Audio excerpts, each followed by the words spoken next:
Distinguished guests, ladies and gentlemen, now we will be listening to a keynote address on B20 joint recommendations towards stronger global recovery by the chair of B20 Indonesia, Ms. Sinta Kamdani.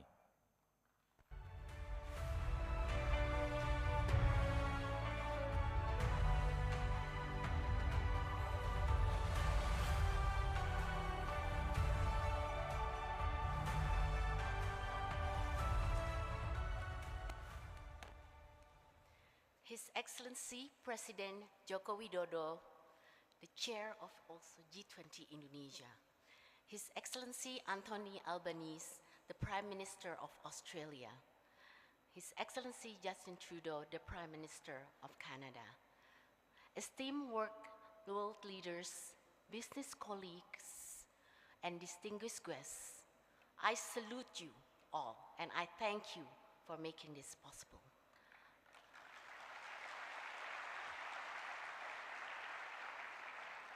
I would like to express our immense gratitude to everyone for making the B20 a success.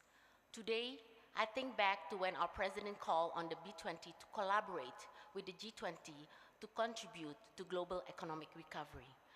I feel privileged to say that together as the B20, we have made recommendations to the G20 which will drive this forward. That is the legacy of B20 Indonesia. Throughout our mandate, we have remained committed to giving businesses a platform for dialogue and supporting G20 governments. Let's look back to where we were in 2020, the great lockdown. Before the pandemic, we thought we knew what challenges we would face, but we didn't see the pandemic coming. No one did. In 2021, we entered a new chapter, the Great Reboot. There was a clear shift from managing the crisis to planning how to emerge from it. Businesses started to innovate to harness new opportunity. We took over the B20 presidency during the time of crisis. Today, we are moving into a new chapter, the Great Rebound. We faced many challenges during our presidency, but now we have an opportunity for a new economic era based on cooperation. It is in that spirit that I'm proud to share with you today the B20 Indonesia Communique, which includes our joint recommendation for G20 leaders. First, we are focusing on innovation to unlock post-crisis growth. This includes opening up digital opportunities across the economy, expanding cooperation for better cybercrime responses, and increasing funds for green infrastructure through innovative financing mechanisms, which accelerate the energy transition. Second, we are pushing for accelerated digital transformation. B20 Indonesia is turbocharging the empowerment of MSME and vulnerable groups by focusing on capability, entrepreneurship, job creation, and the empowerment of women-led MSME. We envision an uplift for workers in the informal economy, included in rural communities. And lastly, to realize a more equitable healthcare architecture, we are bolstering collaboration between developed and developing countries, particularly as we continue to fight to mitigate future global crises by creating guidelines on health emergency preparedness. This year, B20 was incredibly diverse, with 6 task forces and 1 Action Council member from more than 15 industries across G20 countries. Together, we have reached consensus. I would highlight, we have reached consensus with 25 policy recommendations and 68 policy action. Yes, action, not just recommendations. Mr. President, ladies and gentlemen, this is just the beginning. It is where we go from here that matters. Beyond policy recommendation, we need to have real impact. We need to set ourselves up for the great rebound. In the spirit of our continued commitment beyond our presidency, B20 Indonesia has created 4 legacy programs. These are inspired by our most pressing priorities: green transition, inclusive growth, and equitable healthcare. Mr. President, you will meet with the G20 leaders tomorrow and I hope you can advance these priorities to the G20 as a joint vision between government and businesses to achieve collaborative, sustainable, and inclusive growth. Once again, thank you, Mr. President, for your stewardship in this challenging time. You have led many examples and have shown the true spirit of collaboration, inspiring us to develop more innovative ideas and more partnership to jointly drive stronger global recovery. To my chairman, Mr. Arshad Rashid, and the whole KADIN committee, all the task forces, Action Council, knowledge partner, network partner, and sponsor, thank you for all your hard work. It has been an honor to chair the B20 this year.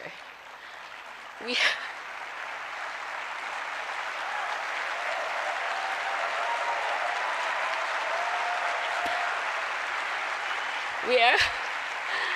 have come a long way.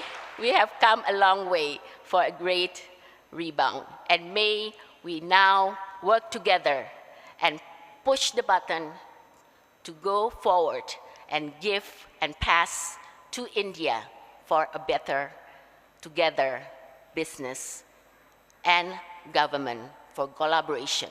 Thank you very much.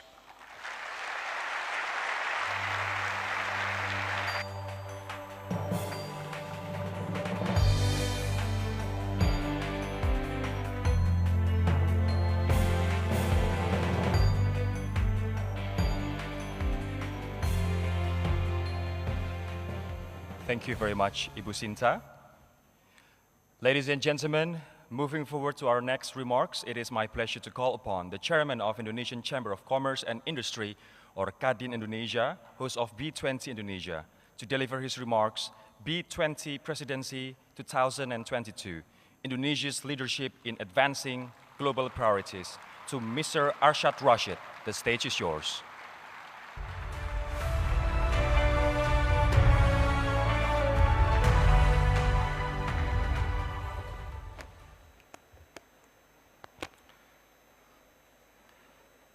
His Excellency Bapak Joko Widodo, the President of the Republic of Indonesia. His Excellency Mr. Anthony Albanese, Prime Minister of Australia. His Excellency and all honorable state leaders and distinguished guests. It is a great honor for me as the host of the B20 Indonesia to address you at this historic occasion. This is the first time that B20 and G20 summit has been held on Indonesian soil. It is also the first in-person summit since the pandemic. Coming on the heels of the world's emergence from a global pandemic, the Indonesian G20 presidency is timely. This year's G20 presidency takes place against the backdrop of intensified geopolitical polarization, as well as concerns that globalization has failed to affect equitable gain. In my view, Indonesia is uniquely qualified to understand such concern. Our equatorial country, which is literally situated between the global north and south, is a country of contrast. As the only ASEAN country that is permanent member of the G20, Indonesia is able to advocate for both developed and developing economy on the global stage. At the same time, Indonesia has a long tradition of advocating for different voices at the table. Just imagine, on one hand, we are a major global commodities producers. On the other hand, more than 95% of jobs are created by micro, small, and medium enterprises. And while Indonesia is the fastest growing digital economy in Southeast Asia, it is also home to 100 million unbanked people. On top of that, we are a diverse, multi-faith country with more than 17,000 islands. So, the question, how do we bridge our differences and drive consensus? I'll be honest, it hasn't always been easy. But two fundamental Indonesian values that have enabled us to bridge these differences and forge ahead are gotong royong, meaning the spirit of mutual inclusive collaboration to achieve a collective good, and Bhinneka Tunggal Ika, a commitment to achieve unity in diversity.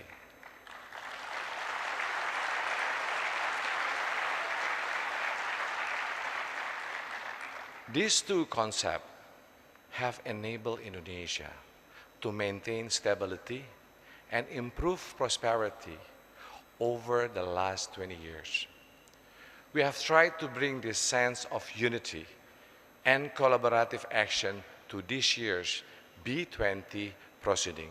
And with this year's, with the support of everyone involved, I do believe we have succeeded.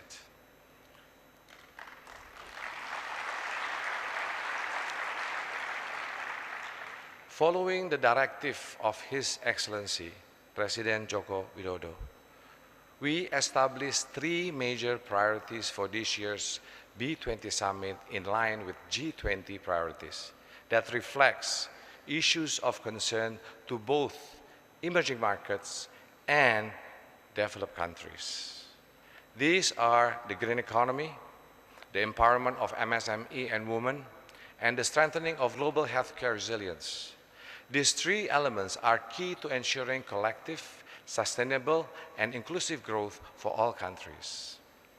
In particular, I would like to highlight this the first time that MSME has been highlighted as a major B20 topic despite the major role that small businesses play all over the world. With regard to the green economy, B20 Indonesia has already begun to take concrete actions. Within Indonesia, we are actively driving the green transition through various pathways, including industrial decarbonization and facilitating green investment. A carbon center of excellence has been established in the hopes of accelerating global collaboration on net zero initiative. We have also established the first net zero hub in Indonesia to drive and facilitate the private sector's commitment to net zero. The second priority is to promote inclusive growth by empowering MSME and women. To this end, we have established the One Global Women Empowerment Initiative, which aims to facilitate the inclusion of women in the global economy through training, support, guidance, funding, and more. This initiative will be hosted by the International Organization of Employers, which will act as a bridge between successive G20 and B20 presidencies. We have also set in motion a number of MSME initiatives, including a platform that facilitates Indonesian MSMEs to participate in the complex supply chains. Given that MSME account for 60% of Indonesia GDP, this is expected to unlock substantial growth, and we hope that these programs can be replicated elsewhere. The third priority is to create an equitable global healthcare system. B20 Indonesia has mounted the Global One-Shot campaign, a campaign that aims to bring together government, industry, and global health organizations for the purpose of creating a permanent worldwide vaccination programs. This will help decrease vaccine inequality between the Global South and the Global North, and help close gaps in health infrastructures across population and region worldwide. As part of increasing healthcare resilience in Indonesia, we also have facilitate local manufacturing capabilities for vaccine, strengthening Indonesian pandemic preparedness and response capabilities. Mr. President, ladies and gentlemen, before I end my remarks, I would like to reemphasize the inclusive development framework I have introduced yesterday. The 5 Ps: peace, prosperity, people, planet, and partnership. As we are pass the baton to India, this framework will remain relevant in advancing global priorities and generating impact beyond G20 countries. In closing, I would like to thank you once again for the chance to report on B20 Indonesia's efforts, and I would like to express my heartiest thanks to all those who have participated in the B20 process throughout the year. Gotong Royong and Bhinneka Tunggal Ika have made this year's B20 Summit a success.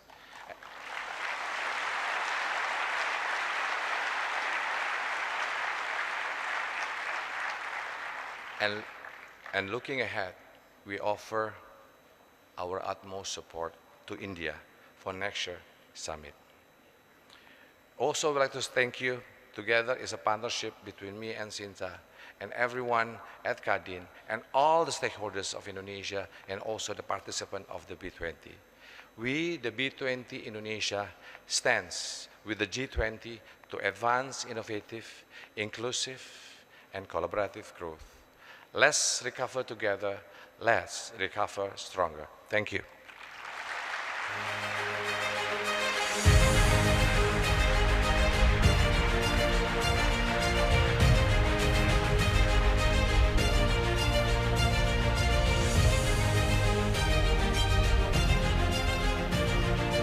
Thank you very much, Mr. Arshad. Ladies and gentlemen, to continue with our session, please allow me to present a video on the B20 market achievements and highlights of our proceedings and commitments.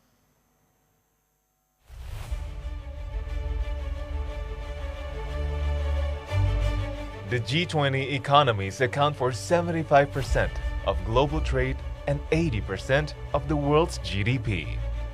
The Business 20, or the B20, is the business arm of the G20, mandated to cultivate private sector-led transformation to enable the G20 economies to recover together and recover stronger.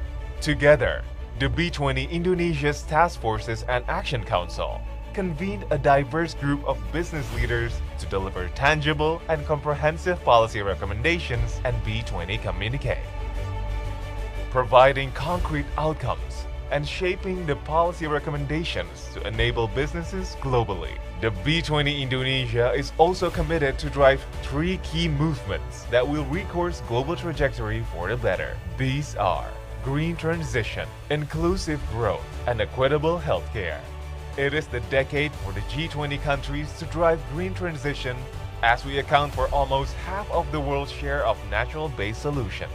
The B20 Indonesia advocates companies to accelerate green transition towards net zero emission target and equip stakeholders with the necessary knowledge to benefit from carbon market. To embody the spirit of Gotong Royong and capture the huge upside of inclusive growth, the B20 Indonesia pushes for next-generation mid-sized companies to be part of the global supply chain and builds necessary infrastructure to promote the impactful inclusion of women in the global economy. Finally, to prepare for future health crises, the B20 Indonesia urges the need for equitable healthcare to bolster health system resilience. This journey has shown how collaboration and spirit to innovate can drive change. Through commitments and programs that we have built together, let's continue to realize an innovative, inclusive, and collaborative growth for all.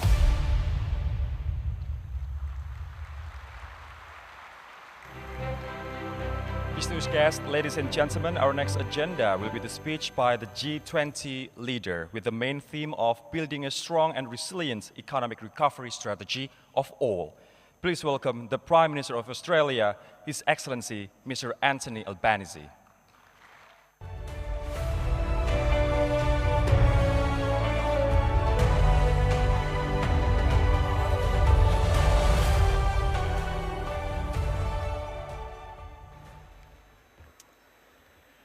Good evening, everyone. Salamat sore.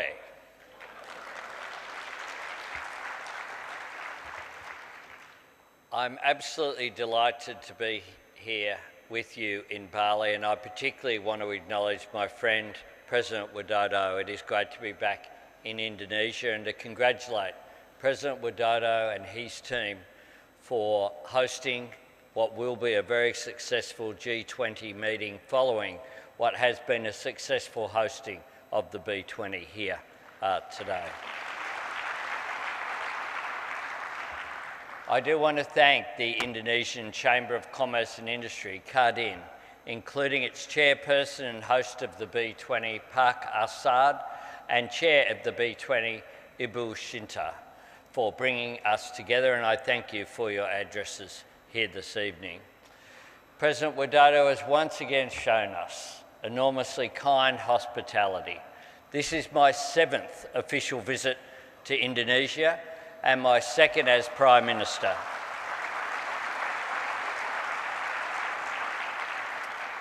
And the new government that I lead is determined to write a new chapter in Australia and Indonesia's long history of friendship and cooperation.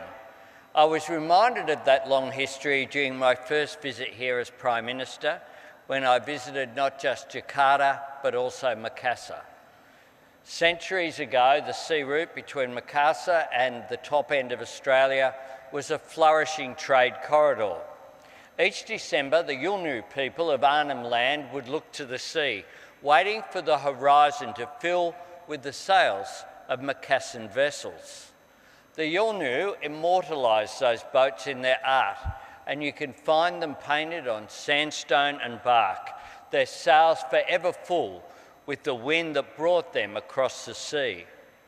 The relationship between the Macassan seafarers and First Nations people of Australia was built around trade, but it was also built around mutual respect.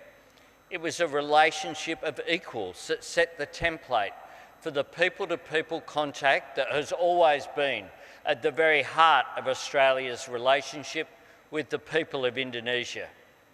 So much has changed since that era, but what has remained, and indeed thrived, is our mutual respect. Knowing this history gives us perspective, and it also reminds us that relationships between nations are always bigger and broader and deeper and richer than just leader-to-leader conversations, as vital as they are. That's why when I came to Indonesia in June, I was joined by a large delegation of government ministers and senior business leaders, the head of the Business Council of Australia, who's with us again this evening, the CEO of the Commonwealth Bank, and representatives of major companies such as Wesfarmers, Fortescue, BlueScope, Sun Cable and Thales.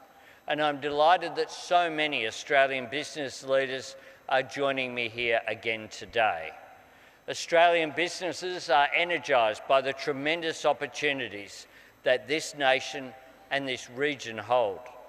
This B20 gathering, bringing together influential business leaders from around the world, draws on that same spirit, recognising that innovative, inclusive and collaborative growth won't be built and sustained by the actions of government alone. It will depend on the insights and enterprise and cooperation and investment of businesses and financial institutions and civil society and workers' representatives as well. So I welcome the B20's insights on the way forward, and I thank you for the care and effort that you have put into crafting your recommendations. And I embrace the goal that you have set. Innovative growth, because the challenges we face are different to previous economic downturns, and the policy response must be different too. Inclusive growth, because the quality of our response and the measure of our recovery must hold no one back and leave no one behind.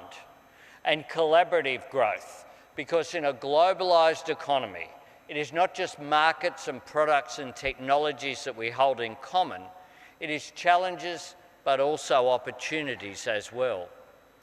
Right now, we face a collective economic challenge new to the G20, indeed new to our generation. It was the global financial crisis and the seismic upheaval in the banking system which first elevated the G20 to a leader-level meeting. Leaders gathered in Washington in 2008 to unfreeze global credit markets and shore up the capital positions of financial institutions. And they came to London in 2009 to craft a global economic stimulus package. As Infrastructure Minister, I had the privilege of being part of the Australian delegation at that meeting. The financial crisis we faced then produced a global demand shock. The economic challenge that we face now is primarily a global supply shock. The long tail of the pandemic is constricting supply chains and stretching workforces. And Russia's invasion of Ukraine is inflicting severe, ongoing disruption to food, fuel and energy markets. Inflation is biting advanced economies around the world, and central banks are responding with the sharpest and most synchronised tightening of monetary policy that we have seen in decades. For governments to see off the threat of inflation, to prevent runaway inflation from eroding national prosperity and devaluing people's wages, we must ensure fiscal policy is working in concert with monetary policy, not contradicting it. And macroeconomic policy coordination, along with cross-border collaboration between businesses such as those in this room, has an important part to play in that. I will always remember the sense of purpose and urgency with which world leaders in London worked to coordinate that $1 trillion global stimulus package, while at the same time laying down a shared commitment to free market principles, to the rule of law, to open trade and investment, to competitive markets and to effectively regulated financial systems. Knowing that these are essential to building stronger and more inclusive prosperity for all. Even then, in the heart of the storm, there was still a focus on the horizon. Put simply, the G20 was made for moments like these and built for these challenges, founded on the unifying principle of multilateralism, that we can achieve far more together than we ever will alone. So yes, we can recover together and we can recover stronger. Indeed, recovering stronger depends on recovering together. We do this by ensuring that our tax systems reward people for their hard work and repay the initiative and enterprise of our businesses and job creators, by building the resilience and diversity of supply chains so we are better prepared for global shocks, and by helping developing countries to manage rising debt sustainably, risk by implementing measures such as the G20 Common Framework for Debt Treatment, and achieving the innovative and inclusive and collaborative growth that the B20 have challenged us to seek also means investing in the skills and productivity of our workforce and increasing participation opportunities, as well as unlocking the potential of people who have historically been locked out of career opportunities because of gender, race, disadvantage or disability. And of course, collaboration means strengthening our trade links, not just in the exchange of raw materials or finished products, but in the sharing of research and technology and education and expertise. Governments can help by breaking down tariff walls and building trade bridges. We can upgrade infrastructure, our ports and freight terminals, our energy pipelines and transmission technology to speed the exchange of goods and resources. But business also has a great deal to teach us about effective and informed cross-border collaboration and the value of competition and best practice productivity. And whether it's technology, skills, research, jobs, investment, infrastructure or trade, the challenge and the opportunity that can draw all of these threads together is responding to climate change.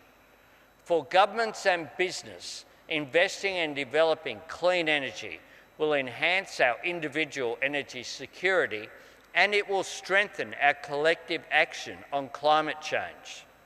I am very proud that my government has acted quickly to drive the transformation to net zero, and I'm pleased that so many members of the Australian business community shared and support this commitment.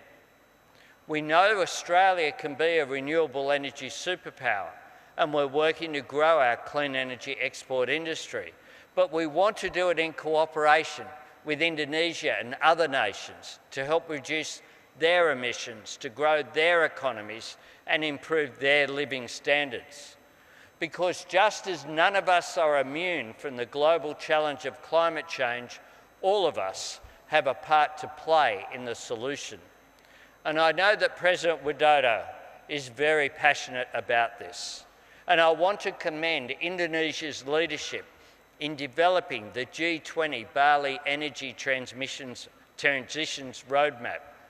It sends such a powerful message to global markets, giving investors the confidence to scale up their ambitions, knowing that G20 members are committed to accelerating the transition to clean energy. That's what uncertain times demand, not just the determination to weather the storm, but the ambition and the vision to sail beyond it. On that note, I'm delighted that our next G20 host, India, led by Prime Minister Modi, will be guided by its aspiration to ensure economic progress and the environment go hand in hand. And I am confident that India's 2023 G20 presidency will build successfully on the achievements of the Bali Summit. Bapak President, all of us here are eager to hear your reflections on India's host year and your ambitions for the future. Terima kasih.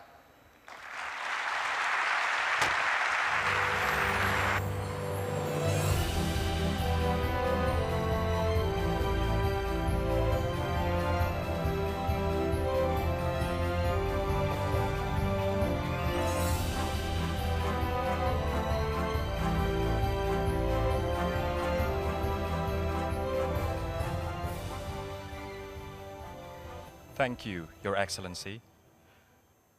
Ladies and gentlemen, we will now proceed to our next ceremony, which is the B20 presidency handover to India. And to hand over the presidency, I would like to invite to come up on stage Ms. Sinta Kamdani, the chair of B20 Indonesia. And to receive this presidency handover, please come up on stage as well, Mr. Chandrajit Banerjee, representing the Confederation of Indian Industry as the next host of B20.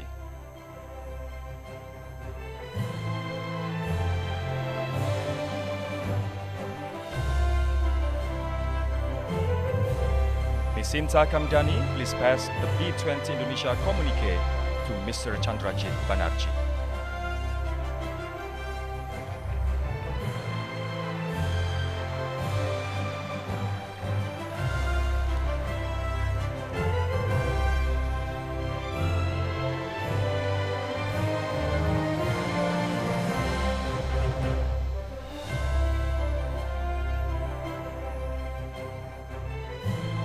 Thank you. Ladies and gentlemen, we will now proceed to our ceremony, which is the symbolic submission of the B20 Indonesia Presidency Report to the President, the B20 Communique. To pass over this document, I would like to invite to come up on stage Mr. Arshad Rashid, Chairman of the Indonesian Chamber of Commerce and Industry, or Kadin Indonesia, host of B20 Indonesia.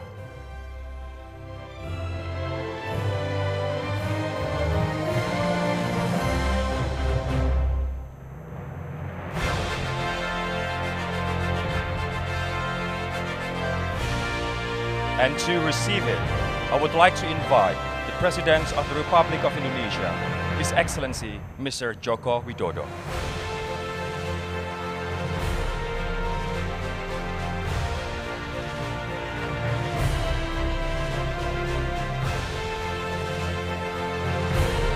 B20 Indonesia Presidency Report is the outcome of the B20 Indonesia Presidency, emphasizing the final B20 policy recommendations and legacy outcomes.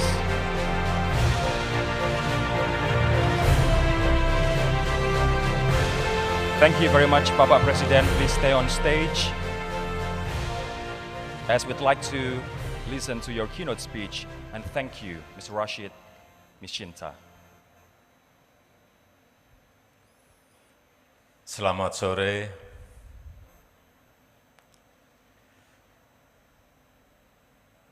Yang saya hormati Perdana Menteri Australia yang mulia Anthony Albanese,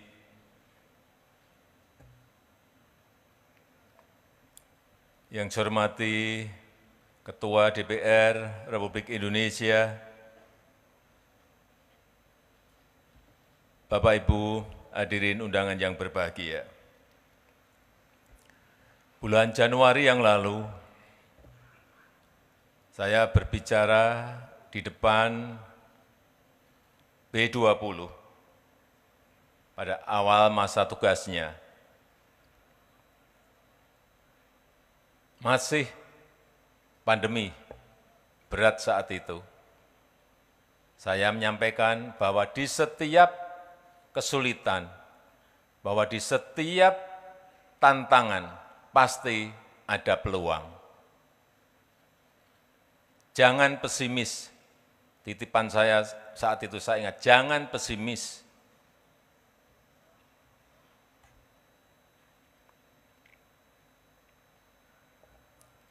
Kemudian 10 bulan berselang,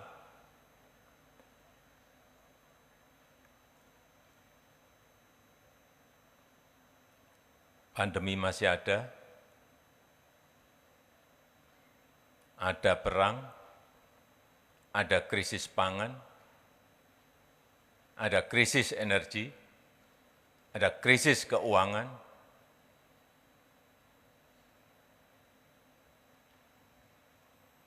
Tapi kita patut bersyukur Indonesia di kuartal kedua masih tumbuh 5,44%. Dan di kuartal ketiga kita tumbuh lebih kuat lagi di 5,72%. Inflasi juga bisa kita kelola di angka di September karena kenaikan harga BBM naik menjadi 5,9%.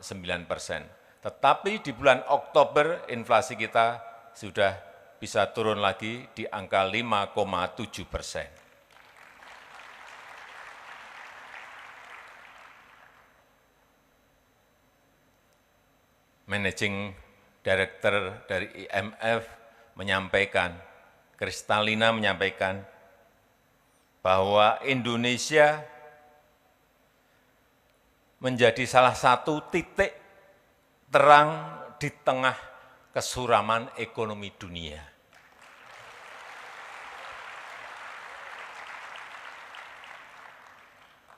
Oleh sebab itu perlu strategi besar yang sudah sering saya sampaikan itu secara konsisten terus kita jalankan. Yang pertama, hilirisasi, industrialisasi, bahan-bahan mentah yang kita miliki memang harus kita stop untuk mendapatkan nilai tambah di dalam negeri, baik yang berkaitan dengan pendapatan, baik untuk negara, baik yang berkaitan dengan penciptaan lapangan kerja, dan sudah kita mulai dengan nikel dalam rangka membangun sebuah ekosistem besar EV baterai listrik untuk mobil listrik. Saya hanya menawarkan kepada Prime Minister Anthony Albanese Di Australia ada lithium, kita punya nikel. Kalau digabung itu sudah jadi baterai mobil listrik.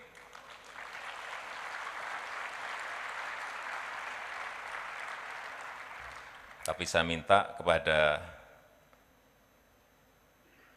Perdana Menteri Albanisi untuk lithiumnya bisa dibawa ke Indonesia saja.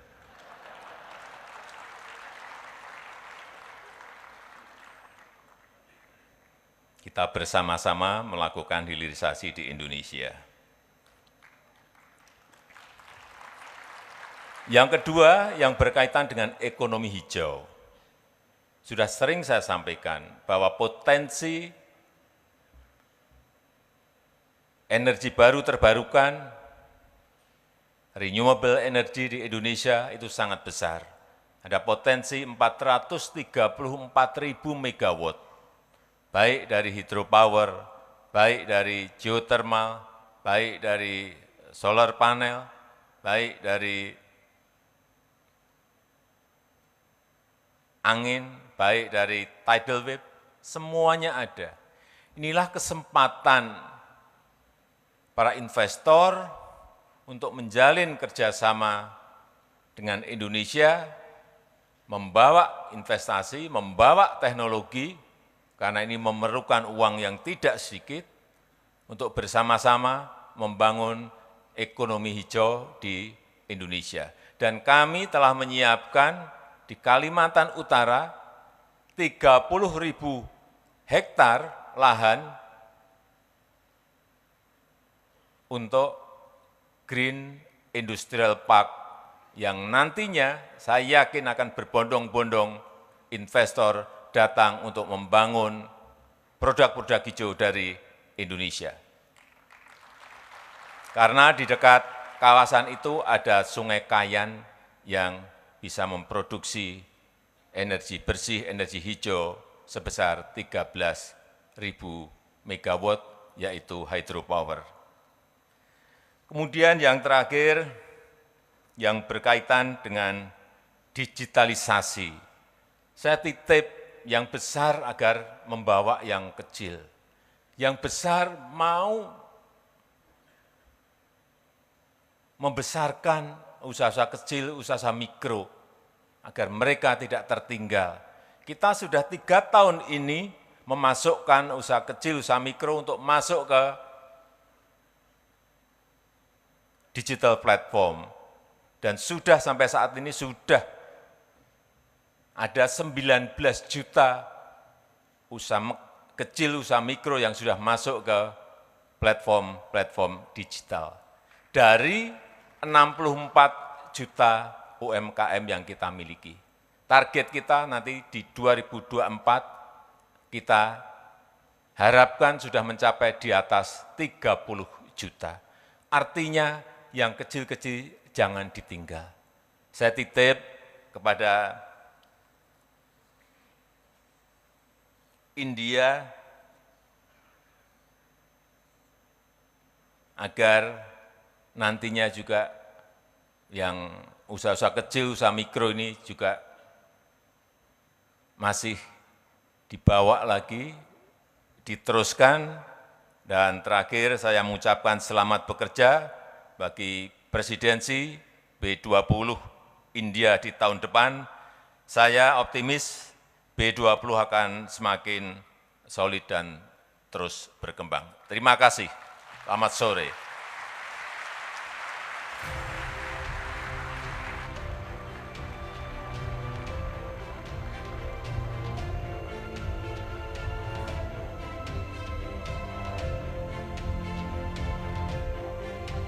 Thank you, Mr. President. Distinguished guests, ladies and gentlemen, Bapak Ibu yang terhormat, today we had a thoughtful discussions and intriguing insights from all of our respectable speakers. On behalf of the committee, we would like to thank all of our guests and speakers for attending this event. And now we would like to invite the President of the Republic of Indonesia and the Prime Minister of Australia to leave the venue. Ladies and gentlemen, please rise.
Kami akan menjamu Yang Mulia dan Bapak Ibu di hamparan pantai Bali yang indah yang menginspirasi gagasan-gagasan inovatif untuk produktivitas G20 ke depan. Sampai bertemu di Indonesia, terima kasih.